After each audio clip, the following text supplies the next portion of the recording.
graça e paz com todos estejam presentes aqui. Vamos falar sobre santificação, né?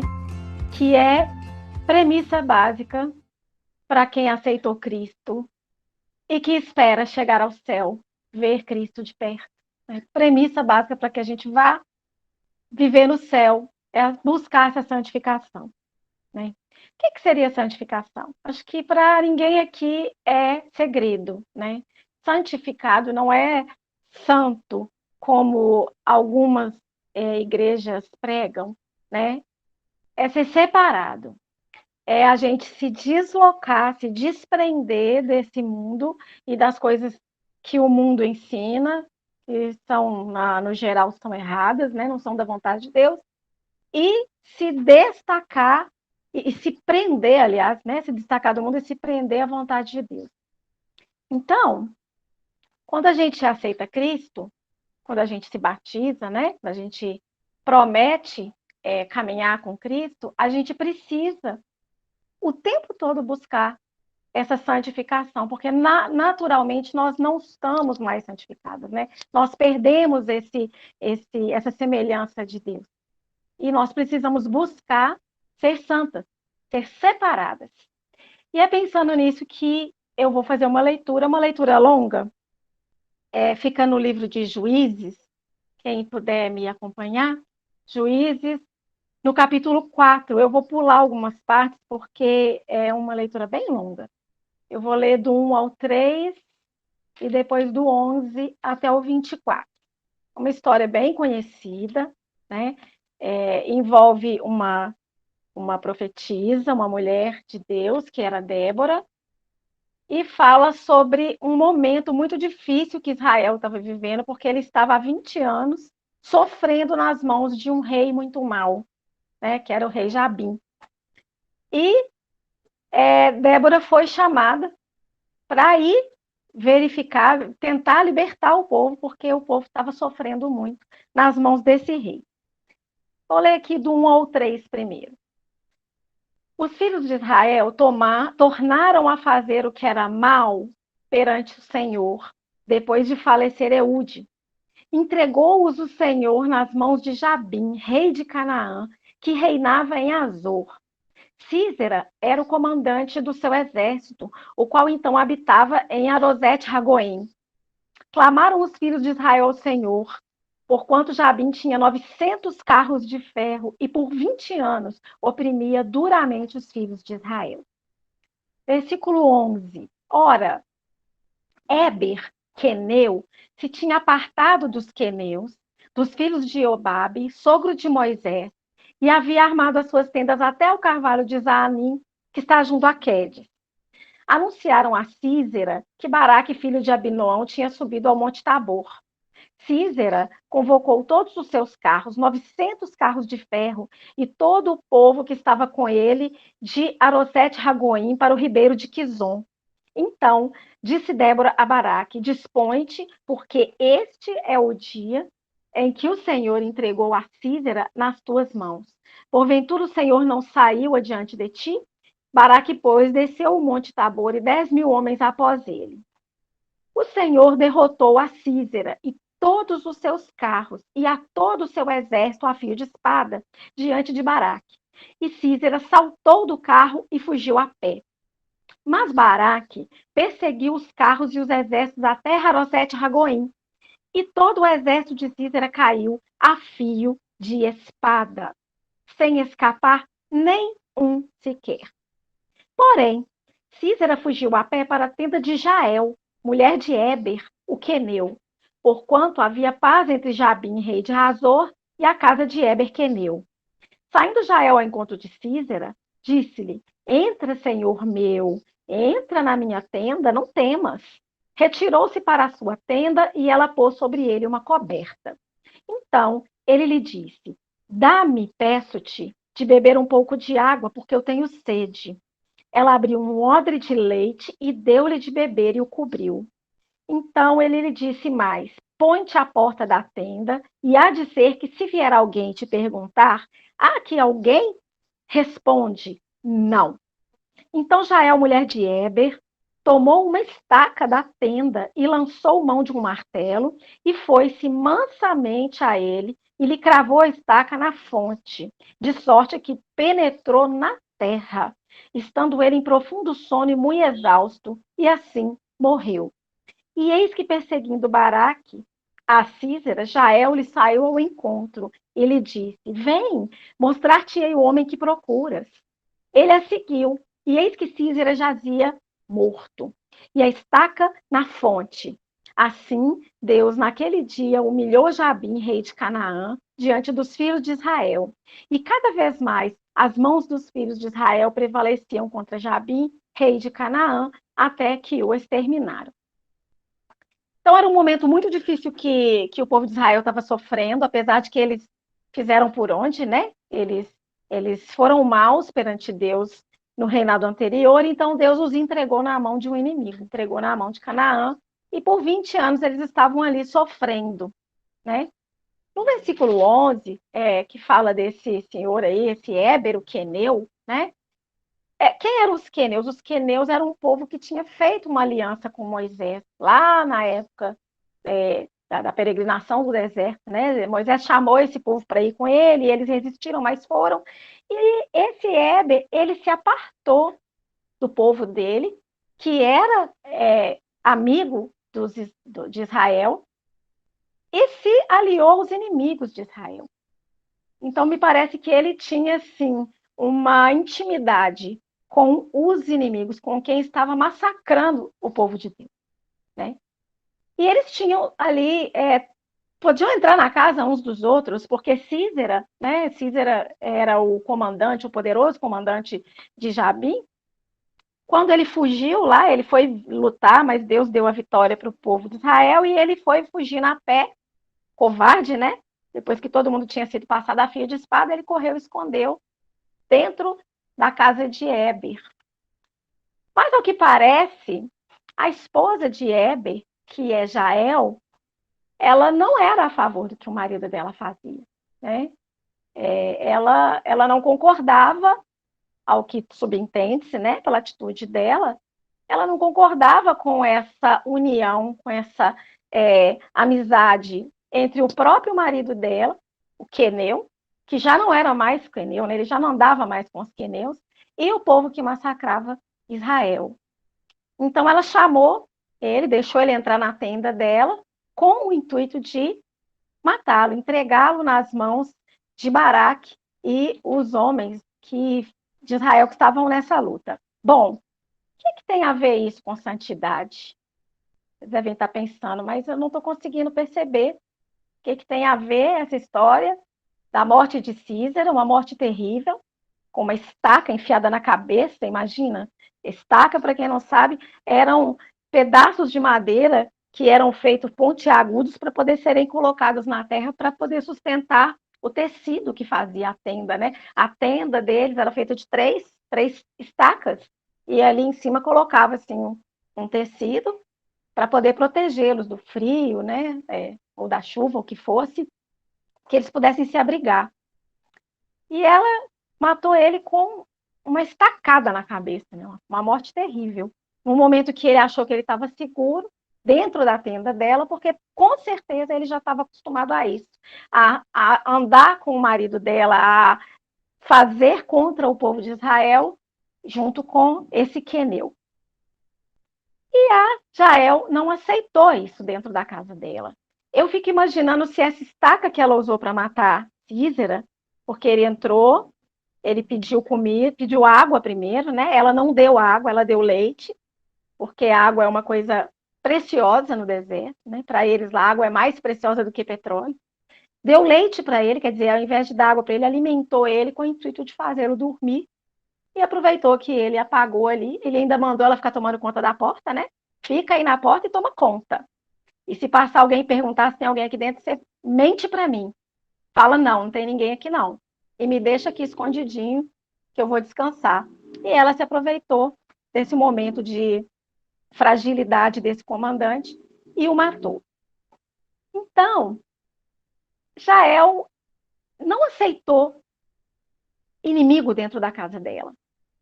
Eu fico pensando que essa estaca podia até estar segurando o tecido lá que formava a tenda dela. Ela não deve nem ter se importado de ter arrancado essa estaca, porque ela fala que ela tirou a estaca da tenda. Ela não pegou uma estaca que estava lá fora.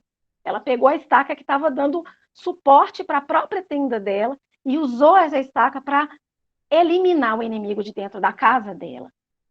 Então, Jael foi muito corajosa. Jael não aceitava aquele inimigo dentro da casa dela. Com certeza já tinha um tempo que ela estava observando isso e ela não devia concordar com isso. E ela se aproveitou desse momento e tirou essa sujeira de dentro da casa dela. Jael não aceitou nada que não fosse da vontade de Deus dentro da casa dela. Jael tirou o lixo de dentro da casa dela. E mesmo que aquilo fizesse a casa dela cair, porque quando ela retirou essa estaca, ela deve ter destruído a própria casa. Mas ela não se importou. Ela não pensou nisso. Ela simplesmente aproveitou aquele ensejo e acabou com aquela podridão que devia estar acontecendo dentro da casa dela, né? E aí me faz pensar se nós também temos essa preocupação. Porque quando nós somos chamadas a conhecer Cristo, a fazer parte do corpo de Cristo, nós também temos um lixo dentro de nós que precisa ser colocado para fora, né? Eu não sei qual é o meu problema, eu sei, mas eu não sei qual cada uma de vocês teve que lutar para poder seguir a Cristo, ou ainda está lutando para seguir a Cristo. Mas nós precisamos ter a coragem que Jael teve, de mesmo que abale a casa, mas retirar o inimigo de dentro da casa dela. Ela não aceitou inimigo dentro da própria casa. E eu penso que nós, como mulheres e nós, como cristãs, também precisamos nos preocupar em tirar o lixo para fora da nossa casa. Tanto a nossa casa física, né, que é o nosso lar, que é onde residem nossos parentes, ou nossos filhos, nossos maridos. Se alguém aqui não é casada, mas às vezes reside com o pai, ou com uma mãe, ou com irmãos, enfim. A minha casa e a casa de vocês, o lar que nós vivemos, também precisa, mesmo que abalado, precisa ser limpo. Precisa ser retirado que é aquilo que não nos ajuda a ser santificados, né? Quando a gente dá uma olhadinha lá em Lucas capítulo 15, eu não vou ler não, porque é uma passagem que todo mundo conhece, que é da dracma perdida, né? A mulher perde a dracma e ela vai procurar essa dracma. E ela faz 3 coisas. Ela acende a candeia, está lá no versículo 8. Depois vocês podem ler aí. Lucas capítulo 15, versículo 8 e 9. Qual é a mulher que, tendo 10 dracmas, se perder uma, não acende a candeia, varre a casa e procura diligentemente até encontrá-la? Então, quando essa mulher perdeu essa dracma, que para ela era muito valiosa, primeiro ela acendeu a candeia, então ela deixou a luz entrar, depois ela varreu essa casa, ela tirou todo o lixo que tinha, ela arredou tudo que tinha e varreu até encontrar aquilo que ela procurava, que era valioso para ela, né? E a nossa santificação também é uma coisa muito valiosa para nós, porque é só a partir dela que nós vamos conseguir ver Deus. Só a partir da santificação que nós vamos poder ver o Senhor, conviver com Ele, né? Depois da nossa partida, depois da nossa morte, ou quando Jesus vier nos chamar. É só com a nossa santificação é que nós vamos poder ver Deus. Lá em Hebreus fala isso, Hebreus 12, 14, se não me engano. Então, nós precisamos preocupar com 2 coisas. Primeiro, que tipo de lixo está ocupando a nossa casa física? E segundo, que tipo de lixo está sujando a nossa casa espiritual? Porque vai depender dessas 2 a gente conseguir um mínimo, né? Eu não vou dizer nem a santificação total, porque acho que santificação total só Jesus conseguiu, né? Só ele não teve pecado, por isso que nós precisamos tanto dele. Mas dentro das nossas condições, e junto com Cristo, e orando, e pedindo, e clamando a Deus, e estudando a palavra, né, que é importante que a gente saiba quais são os lixos que ficam dentro da nossa casa, a casa física e a casa espiritual, é que a gente vai conseguir tirar como Jael conseguiu tirar aquele lixo de homem, né? Aquele lixo que estava perseguindo, estava humilhando e perseguindo o povo de Deus. Então, primeiro eu vou falar da nossa casa física, o nosso lar. Nós, como mulheres de Cristo, né? Conhecemos bem a história lá da mulher virtuosa, a gente vê quanto aquela mulher trabalha dentro e fora de casa e cuida do lar dela. Ela cuida do lar, ela cuida dos filhos, ela é uma mulher bem vista na sociedade, o marido dela é bem visto por causa dela, então ela é uma mulher que cuida do lar. Então eu penso que cada uma de nós tem essa função, cuidar do nosso lar, para que nada possa entrar dentro do nosso lar, da nossa tenda, e possa contaminar a nossa santificação. Então eu convido as irmãs a pensarem, aí cada uma, né, consigo. O que eu posso fazer? Quais os tipos de coisa que eu posso eliminar de dentro da minha casa, do meu lar, e que estão atrapalhando a minha santificação? Será que é mentira? Ou talvez as podridões da mídia? Que tipo de programa eu estou assistindo? Que tipo de coisa eu estou deixando os meus filhos terem contato? Porque isso é muito importante, principalmente para quem tem filhos pequenos. Né? A gente sabe que, por imitação, as crianças elas vão absorvendo tudo que elas vão vendo, tudo que elas vão convivendo, e aquilo ali, por absorção, depois vai sair na vida delas. Então, eu preciso estar dentro do meu lar, observando cada detalhe, cada coisa, cada movimento dentro do meu lar, para saber se aquilo que está ali dentro é um lixo ou não. Se é uma coisa que vai atrapalhar a nossa santificação ou não. Então, nós precisamos preocupar com as músicas que a gente ouve.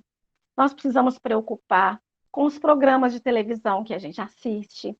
Nós precisamos nos preocupar com o tipo de conversa que temos.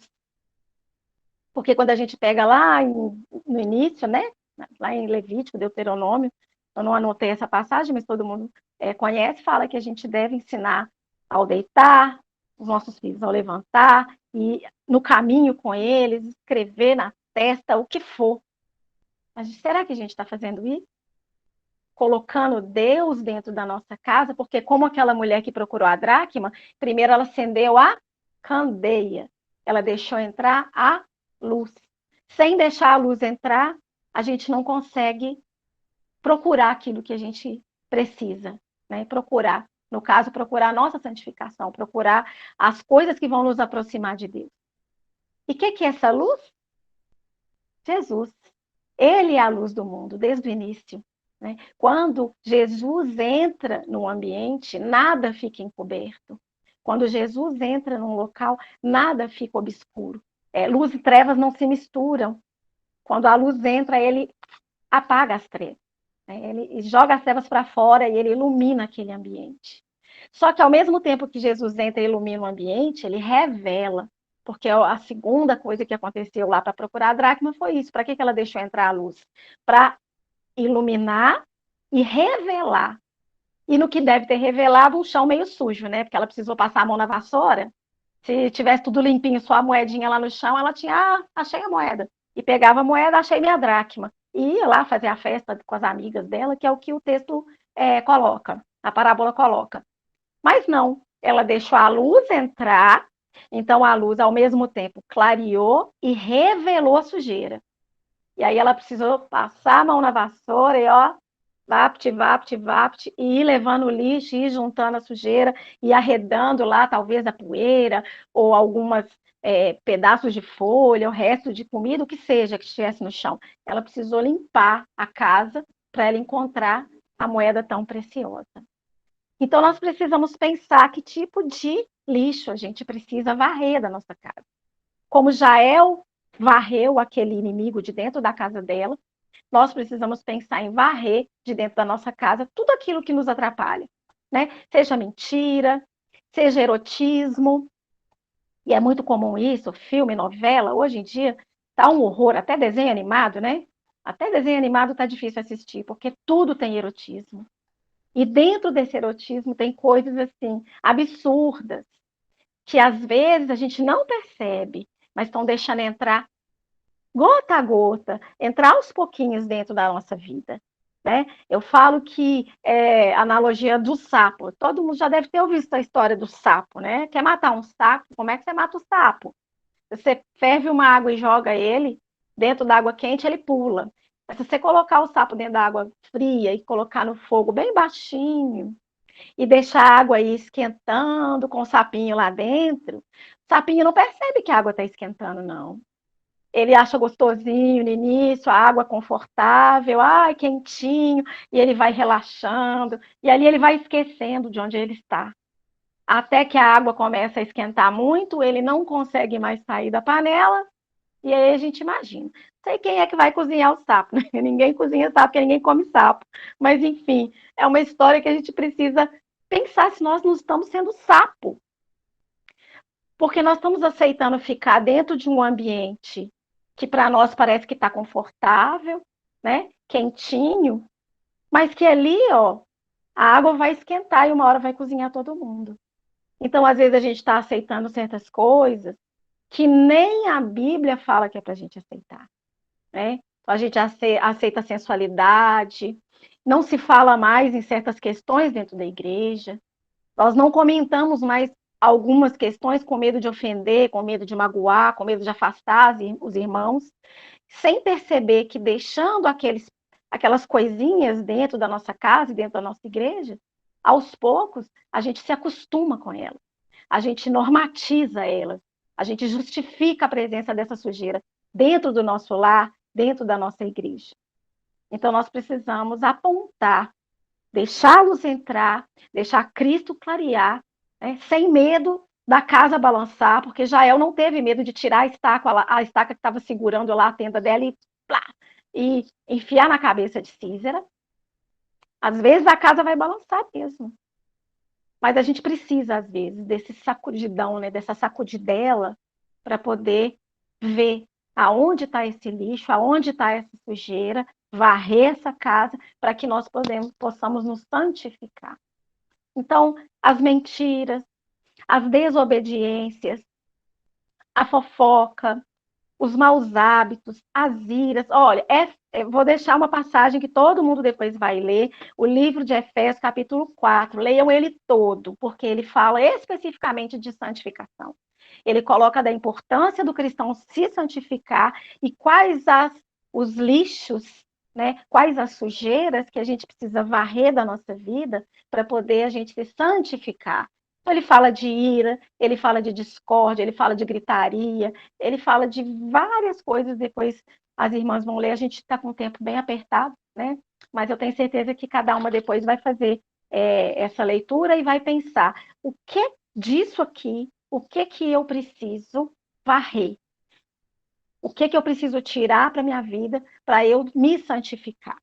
Então, nós falamos de santificação do nosso lar, mas também estamos falando de santificação da nossa vida pessoal, né? Porque dentro da nossa casa vivem várias pessoas, eu não sei se todas conhecem a Cristo, se tem, né? Cada uma tem a alegria de ter a família toda convertida, eu, graças a Deus, tenho.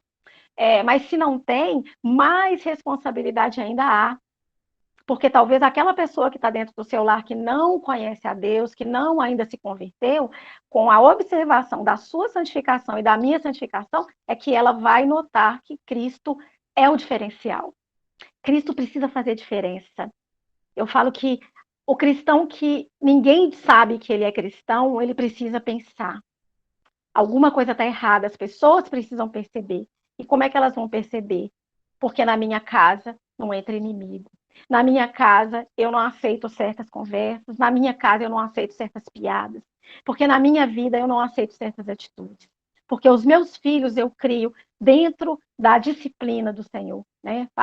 Pega Provérbios, lá tá cheio de passagens de como educar filho, a gente tem um medo danado de educá-los, né? Por quê? Porque o mundo nos explica de outra forma. Não pode falar assim com a criança, não pode frustrar a criança, não pode falar não para ela, né? Que dirá pegar a vara, como a Bíblia fala. E aí nós vamos criando os nossos filhos longe daquilo que a Bíblia ensina, longe daquilo que Deus deixou escrito para nós. E depois nós não vamos entender por que eles não querem se santificar também. Por que eles não querem também retirar esse lixo da vida deles, né?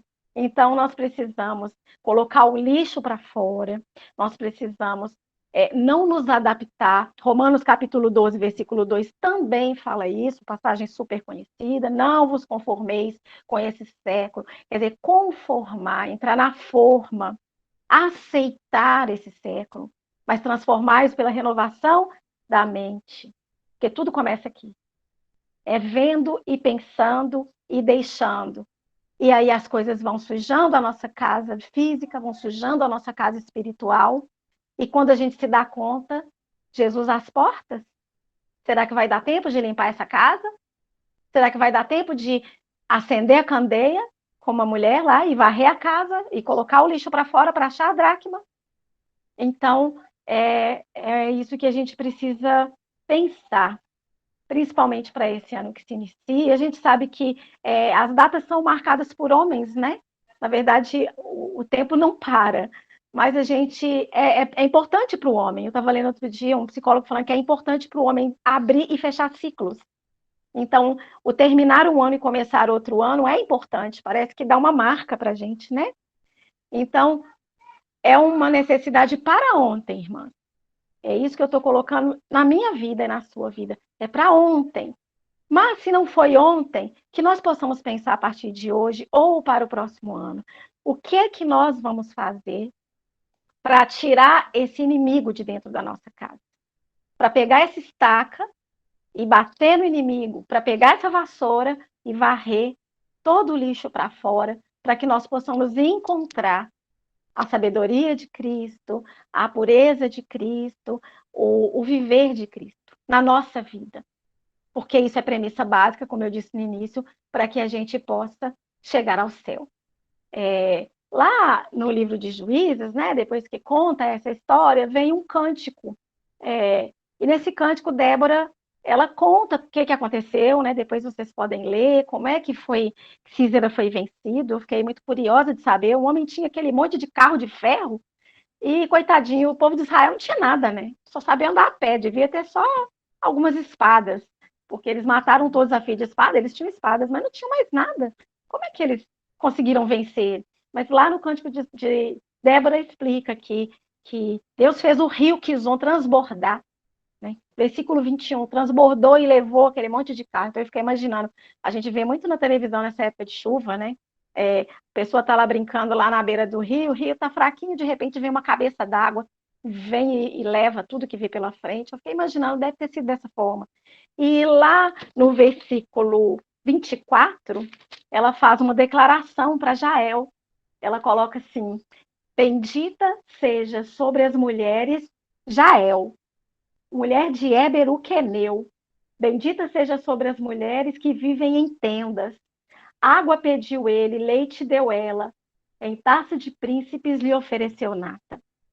Então, que nós possamos, nesse ano que vem, né, que eu espero que todas nós possamos chegar a 2022 com paz, com saúde, com Cristo na nossa vida, mas repensando as nossas práticas, repensando a nossa vida espiritual, interna, e a nossa casa, de qual eu creio que cada uma de nós é guardiã, né? Nós somos guardiãs da nossa casa, nós cuidamos da nossa casa, nós somos ajudadores dos nossos maridos e somos cuidadoras dos nossos filhos.